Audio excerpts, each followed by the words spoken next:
So just as a bit of an introduction to me, I lead Arup's contaminated land team in London. I've been doing this sort of work for 25 years.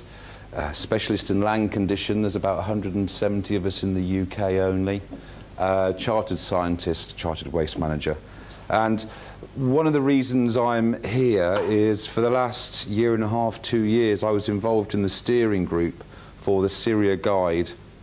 It's called the Guide to Managing Risks. It's not a code of practice, it's a typical Syria document on managing risks, and this was really almost the first of a number of documents that have come out or will be coming out over the next few years, and I'll talk a bit more about that in the presentation. So a quick overview of what I'm going to do. I've got a bit of background. I'm not going to bore you by telling you about what every type of asbestos is and where it comes from and blue, white and brown. I'm sure most of you have been on some sort of asbestos awareness course. There is a little bit of background because it leads into the next topics. I will talk a little bit about it in buildings because it's from the buildings that it gets into the ground.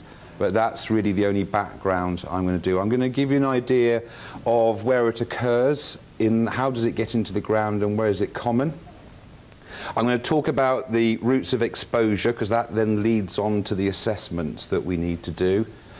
There's a sort of little section in the middle. Anyone who has been involved in brownfield development and contaminated land will be familiar with the ideas of desk studies, site investigation and analysis in the laboratory and then assessment.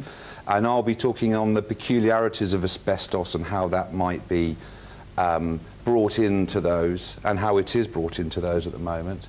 I provide some comments at the end about the current developments, what the industry is doing at the moment, what the HSE, the EA, and a wide range of industry bodies and regulatory bodies are doing, and there's a lot of work going on. I provide a very brief discussion on aggregates, recycled aggregates, because that's a bit of an issue on quite a few sites at the moment, and a few closing remarks to wrap up.